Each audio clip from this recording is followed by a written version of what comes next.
It's the holiday season, and I would like to remind you that books make great gifts.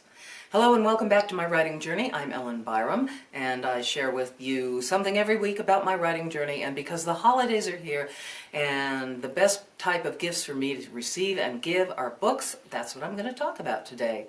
Also, I want to start with a quote from Cicero. I bought this at the Folger Shakespeare, and this quote is, "A room without books is like a body without a soul."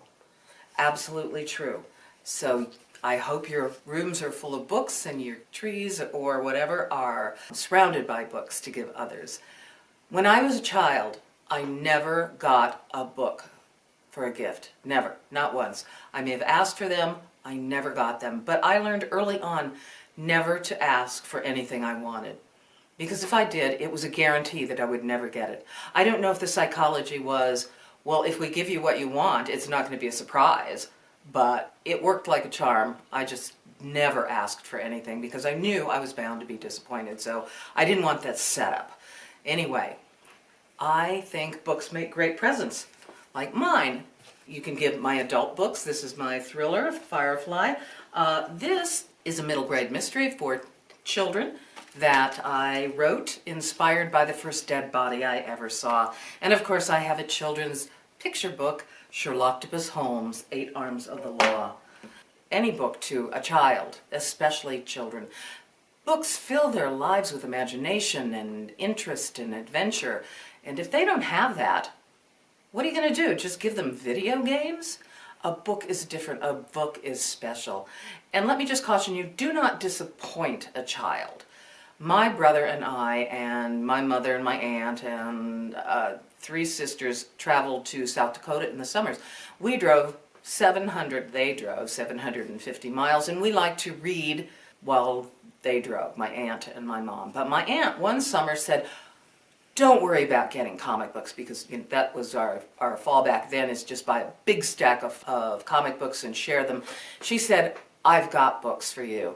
So fools that we were, we did not buy books. And she came and she handed us each a copy of the same book, and it was The 7 Deadly Sins.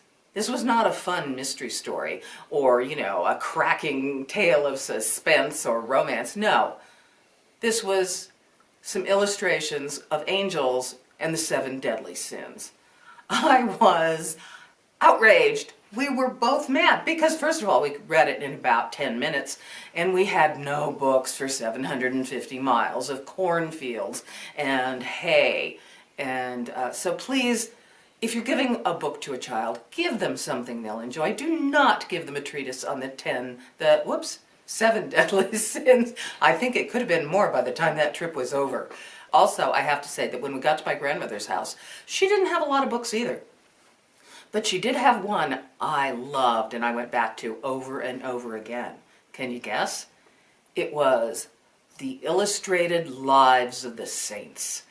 And I would just be there with that book because everything else was boring, and I learned all the horrible ways that saints were dispatched to their martyrdom. I mean, there was St. Lawrence on a spit and St. Stephen full of arrows, although I may have gotten those mixed up. But they were fascinating stories, and I once heard my grandmother say, Ellen is so thoughtful. Yeah, sure, I was thoughtful. But I implore you, I urge you to buy gifts that are books, that open the mind, that lead people to different and better thoughts. And here's a cautionary note. I never got a book. So what did I do?